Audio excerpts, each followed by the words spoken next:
Girl lived a hell with her stepfather, but a canine dog did something that makes your hair stand on end.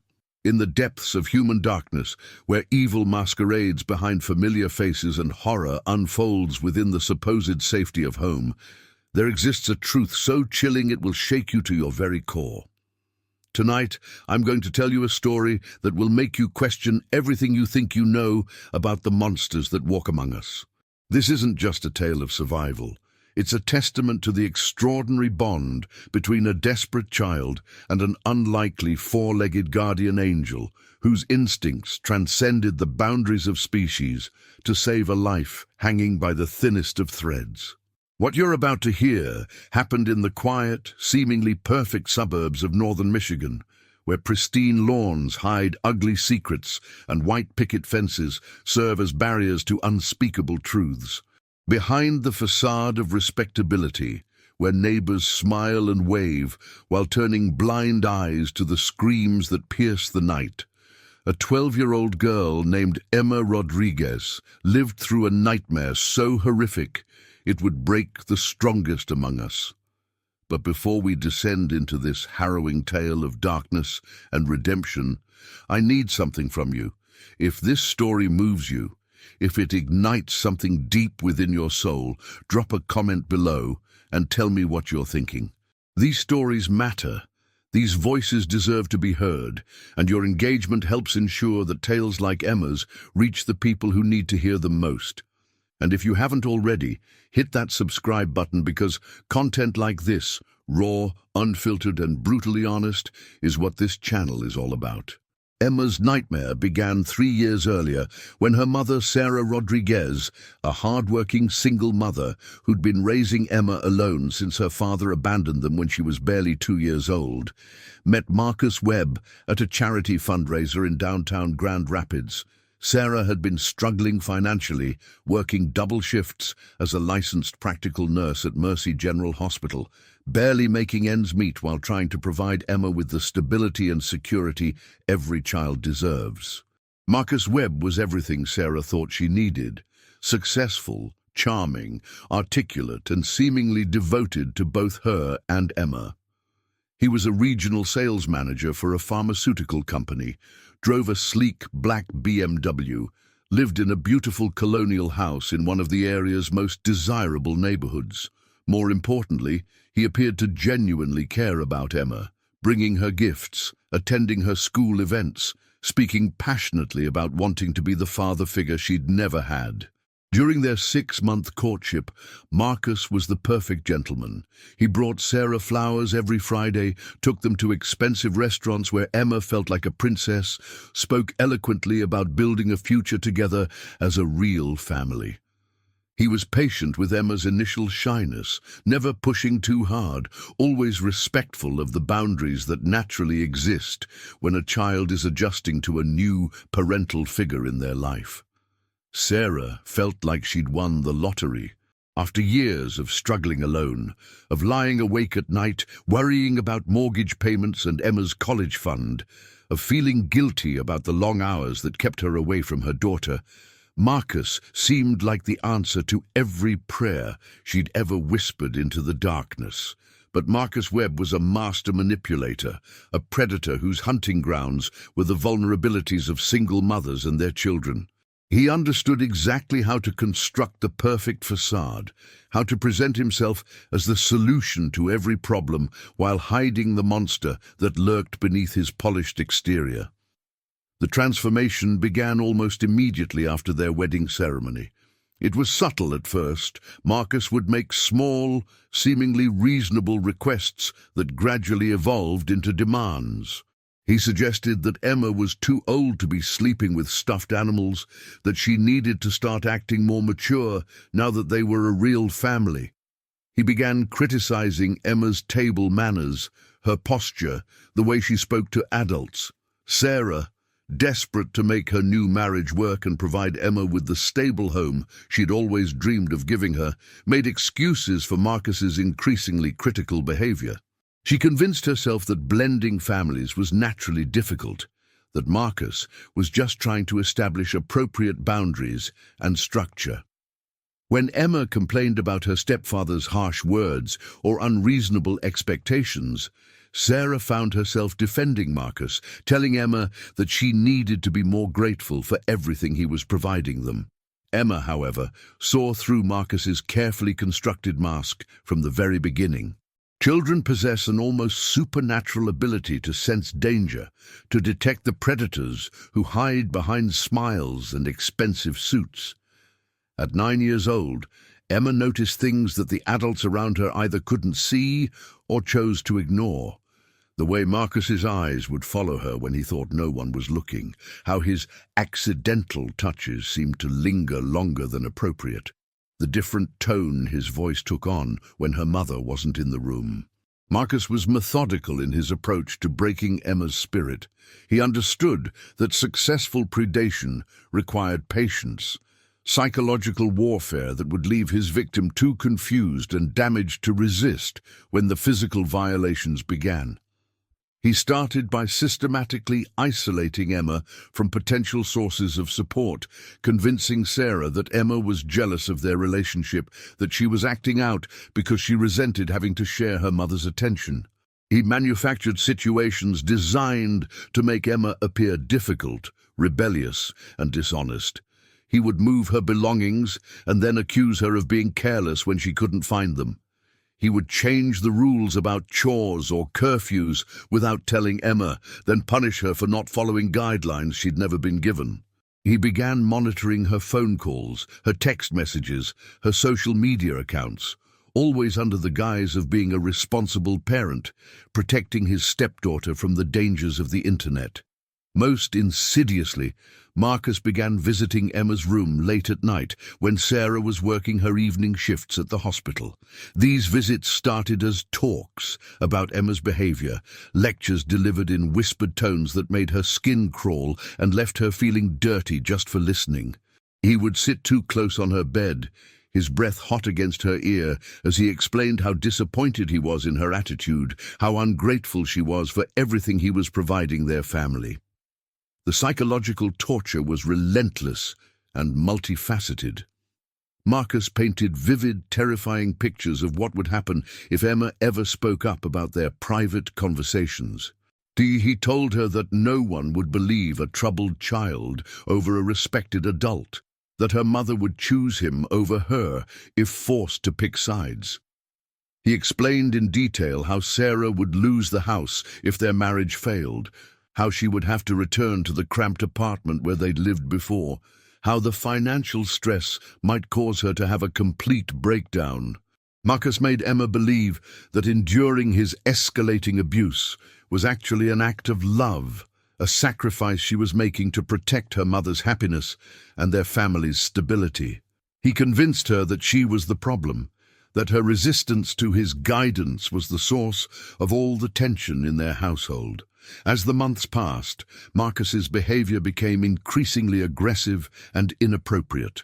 The late-night talks evolved into unwanted touching, then more serious violations that left Emma feeling hollow, damaged, as if pieces of her soul were being carved away night after night.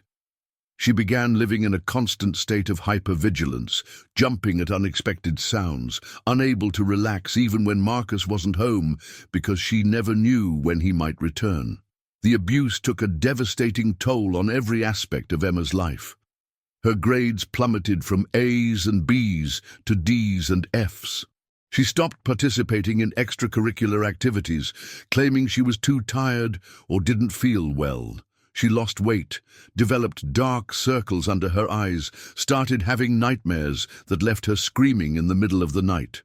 When Sarah expressed concern about these changes, Marcus was always ready with reasonable explanations.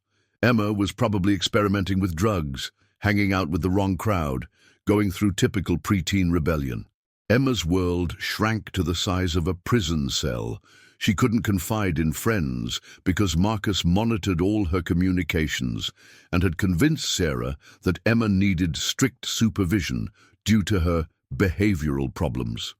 She couldn't tell teachers because Marcus had positioned himself as the concerned stepfather, dealing with a troubled child even volunteering to chaperone school events to maintain his image as a devoted family man.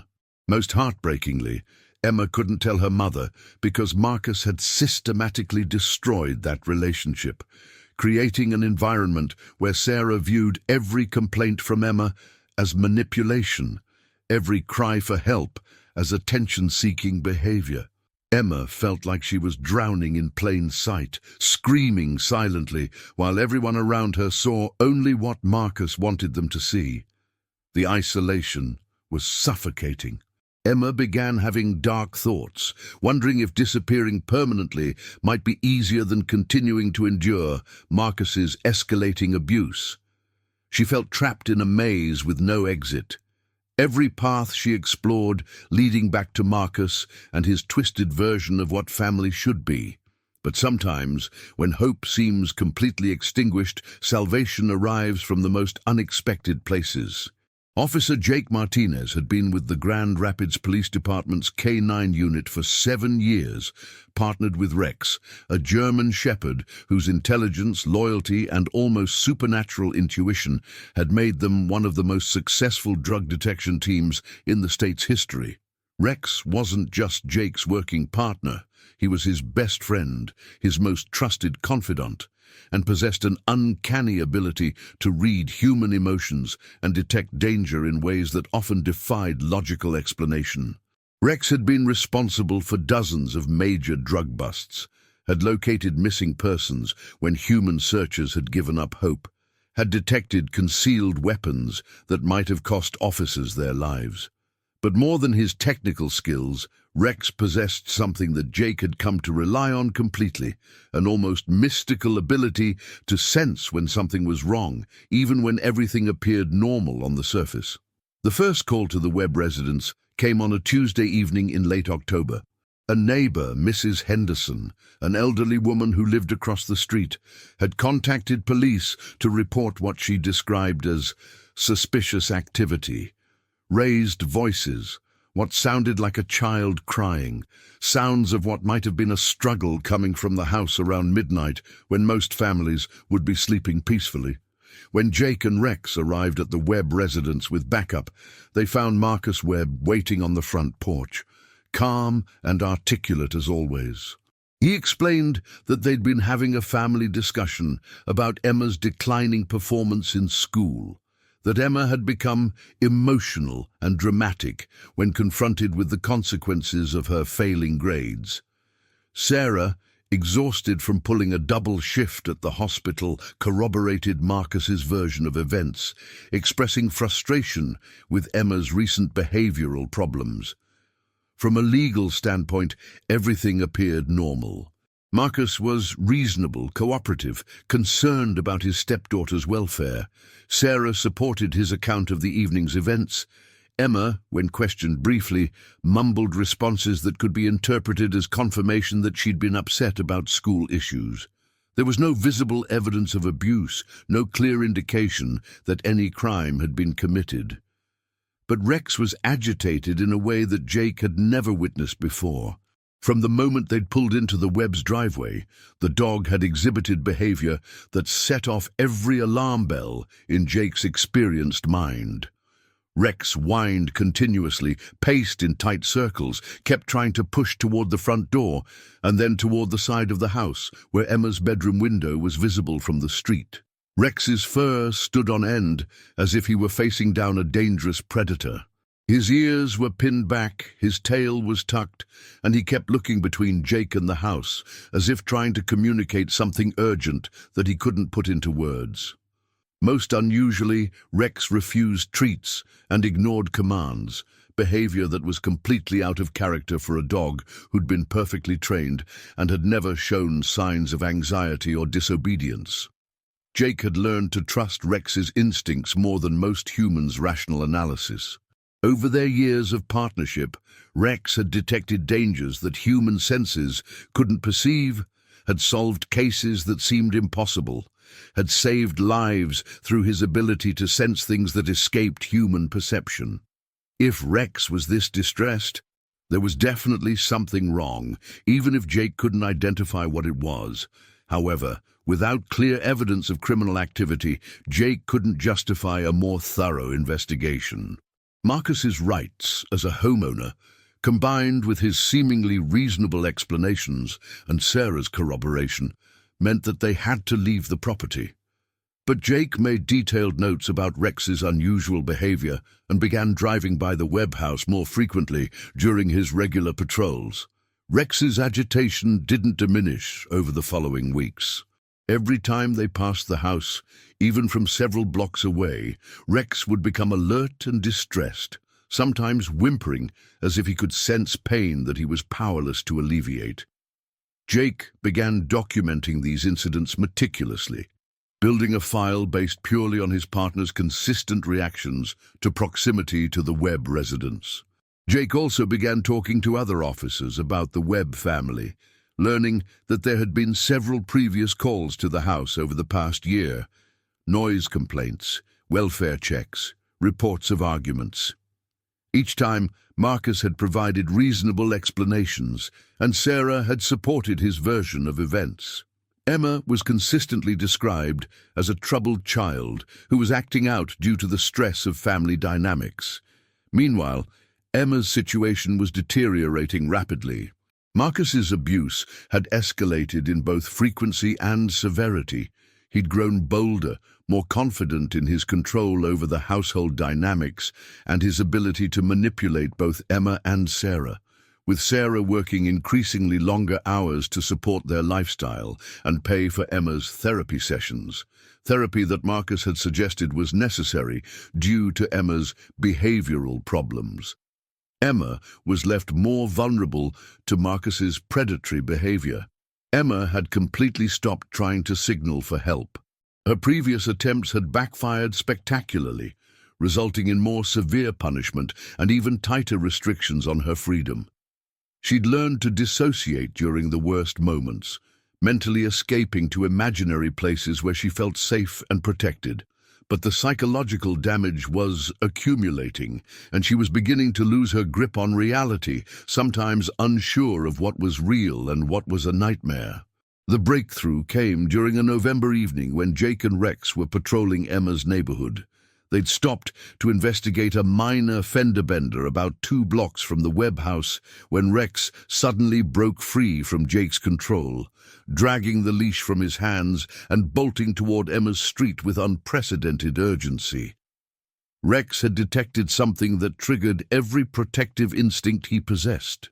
He abandoned all his training, all protocol, running purely on intuition and an overwhelming compulsion to reach whatever was causing his distress.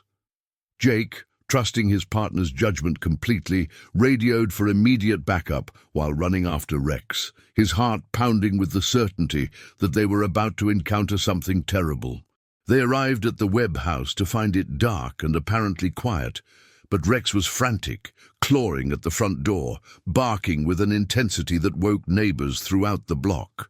His behavior was so unusual, so clearly indicative of an emergency, that Jake's backup units arrived within minutes, their sirens cutting through the night silence. Marcus answered the door, clearly annoyed by the disturbance, but maintaining his composure as always. He was dressed in a bathrobe, his hair slightly mussed, explaining calmly that Emma had been having nightmares lately, that she'd probably cried out in her sleep and somehow disturbed the dog's sensitive hearing. He invited the officers inside to see for themselves that everything was fine, that there was no emergency requiring their intervention.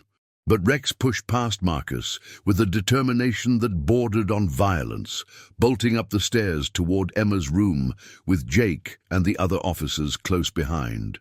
Marcus followed, continuing to offer rational explanations for whatever they might find, maintaining his facade of the concerned stepfather dealing with a troubled child.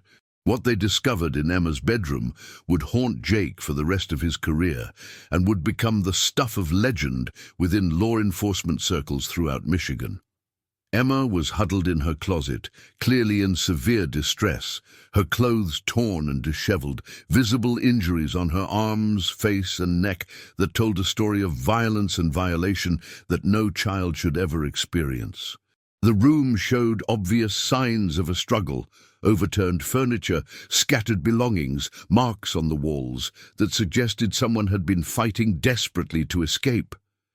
Emma's terrified reaction to Marcus's presence, the way she flinched when he tried to approach her, the raw fear in her eyes when she looked at the man who was supposed to protect her, told the entire horrific story without a single word being spoken. Rex positioned himself between Emma and Marcus, hackles raised to their full height, growling with an intensity that made Marcus instinctively step back toward the door. The dog seemed to understand exactly what had transpired in that room, and his protective stance made it crystal clear that he would not allow anyone to harm Emma any further. Emma, seeing Rex's protective behavior, finding herself defended by this unlikely guardian angel, finally found the courage to speak. Through tears and trembling hands, she began to tell her story. Not just about that horrific evening, but about months and months of systematic abuse, psychological torture, and sexual violence that had nearly destroyed her will to live. Jake immediately called for additional units, medical assistance, child protective services, and a detective specializing in crimes against children. Marcus was arrested on multiple charges, including aggravated child abuse, sexual assault, intimidation of a witness, and a dozen other felonies that would ensure he never had the opportunity to harm another child. Sarah, arriving home from her shift to find police cars in her driveway and her husband in handcuffs, was devastated by the revelations about Marcus's true nature and her own failure to protect her daughter. She cooperated fully with the investigation, providing investigators with information about Marcus's behavior patterns, financial records, and anything else that might help build the strongest possible case against him. But Rex's role as Emma's guardian angel was far from over. During the weeks and months that followed, while Emma was temporarily placed in protective custody and then with a specialized foster family trained to work with abuse survivors, Rex seemed to sense her continued distress and trauma. Jake, working closely with social services and Emma's therapists, arranged for Rex to visit Emma regularly as part of her recovery process. The bond that formed between Emma and Rex was immediate, profound, and healing in ways that human intervention alone could never have achieved. Rex seemed to understand Emma's trauma on a level that transcended species barriers. He was infinitely patient with her, never demanding attention, but always available when she needed comfort, never startled by her nightmares or panic attacks, somehow knowing exactly when to offer his presence and when to give her space. Emma later told investigators, therapists, and eventually a jury that she had been praying every night for someone to save her, but she had never imagined that her salvation would come with 4 legs, a wet nose, and an unconditional love that asked nothing in return. Rex had somehow sensed her desperation from blocks away, had refused to ignore his instincts even when the humans around him couldn't see the danger that was so obvious to his heightened senses. The investigation into Marcus Webb's crimes revealed a pattern of abuse that was even more extensive and systematic than anyone had initially suspected. Emma had been suffering for over 2 years, enduring psychological torture and sexual violence that had escalated gradually, as Marcus became more confident in his ability to control and manipulate both Emma and Sarah. The evidence against Marcus was overwhelming. Physical evidence collected from Emma's room and body, medical documentation of injuries consistent with ongoing abuse, Emma's detailed and consistent testimony, witness accounts from neighbors who had noticed concerning signs, but hadn't known how to interpret them or hadn't wanted to get involved in what they assumed were private family matters.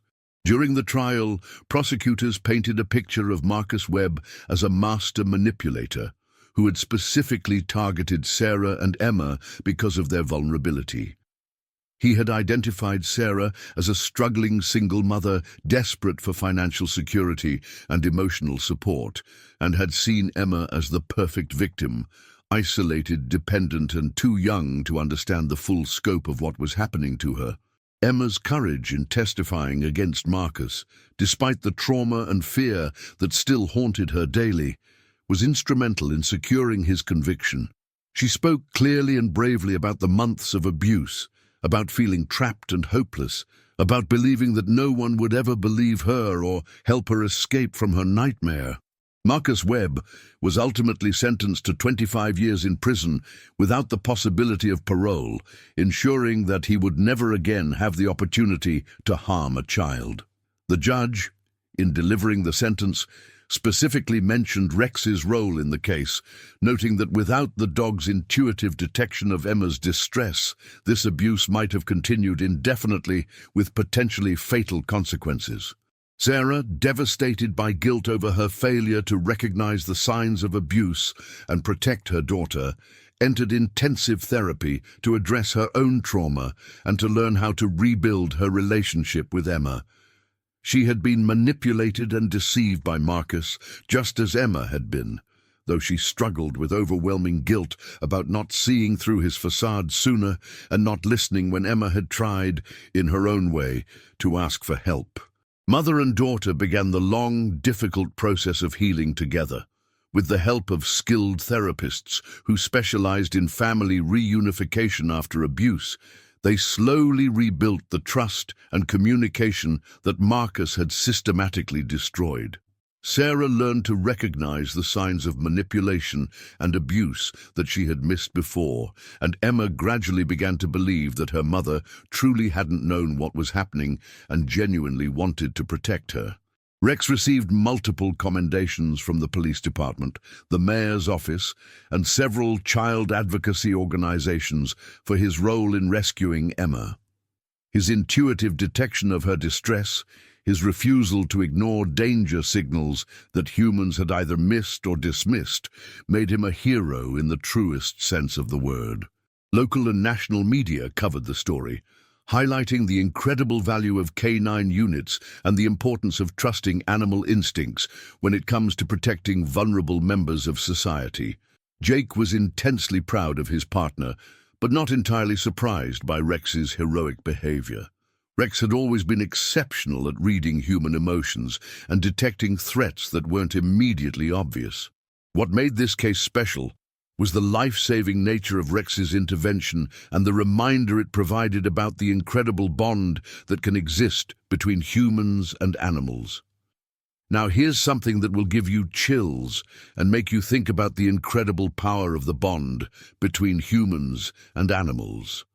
Throughout Emma's recovery process, which took years of therapy, legal proceedings, and gradual healing, Rex continued to visit her regularly. But here's the amazing part. Rex seemed to know exactly when Emma was having her worst days, even when Jake hadn't been told anything about her emotional state. There were multiple instances when Rex would become agitated during their regular patrol shifts, leading Jake to Emma's foster home, or later to her permanent residence with relatives, only to discover that Emma was having a particularly difficult day. Anniversary dates of abuse, court hearing dates, or just random moments when the trauma felt overwhelming. It was as if Rex had appointed himself as Emma's permanent guardian, maintaining a psychic connection that allowed him to sense when she needed protection or comfort, even from miles away. Foster parents, social workers, and therapists all documented these incidents, creating a record of what could only be described as an extraordinary interspecies bond that defied scientific explanation. Emma's recovery was gradual but remarkably successful, largely due to the comprehensive support system that surrounded her and the knowledge that Rex was always watching out for her.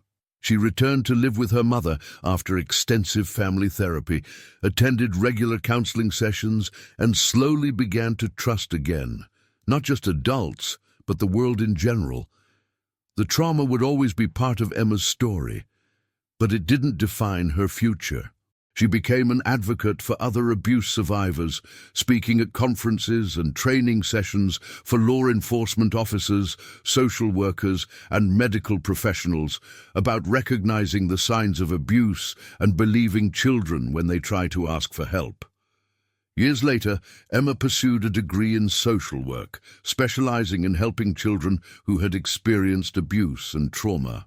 She often spoke about Rex's role in her rescue and recovery, crediting the dog with not only saving her life, but restoring her faith that good still existed in the world, that protectors came in many forms, and that sometimes the most powerful guardians had 4 legs and hearts full of unconditional love.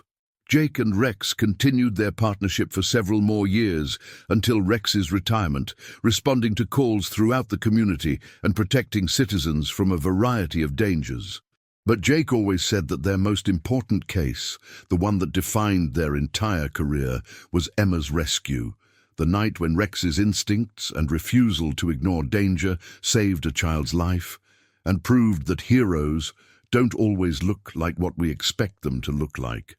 The story of Emma and Rex became legendary within law enforcement circles, not just in Michigan, but throughout the country.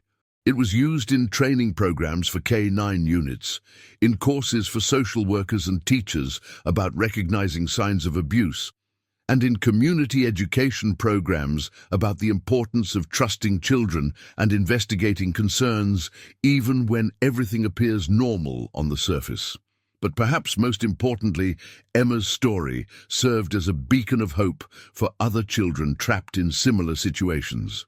It demonstrated that escape was possible, that there were people and even animals who cared enough to fight for those who couldn't fight for themselves, and that speaking truth to power, no matter how frightening, could lead to freedom and healing. Emma's courage in surviving Marcus's abuse and ultimately speaking out helped ensure that he could never hurt another child. But more than that, her story, combined with Rex's heroic intervention, proved that protection and salvation can come from the most unexpected places, sometimes wearing a badge, sometimes with 4 legs and a tail, and sometimes with nothing more than the simple courage to believe that every child deserves to be safe, protected, and loved. The bond between Emma and Rex continued throughout the dog's life and beyond. When Rex eventually passed away from old age, Emma was there to say goodbye, holding his paw and whispering her gratitude for the night he refused to ignore his instincts and changed the course of her entire life. At Rex's memorial service, attended by dozens of law enforcement officers and community members whose lives had been touched by his service, Emma delivered a eulogy that brought tears to every eye in attendance. She spoke about how Rex had taught her that heroism comes in many forms, that love and protection don't always speak with human voices, and that sometimes the most profound acts of courage are performed by those who can't explain their actions in words, but simply know in their hearts what needs to be done. If this story has moved you, if it's reminded you of the importance of protecting the vulnerable and trusting those who serve as our guardians, whether they walk on 2 legs or 4, then I need you to do something for me. Make sure you're subscribed to this channel because stories like Emma's need to be told. Voices like hers deserve to be heard, and content like this, raw, honest, and unflinchingly real, is what we're all about here. Share this video with someone who needs to hear it. Leave a comment telling me what this story meant to you, and remember that heroes come in many forms.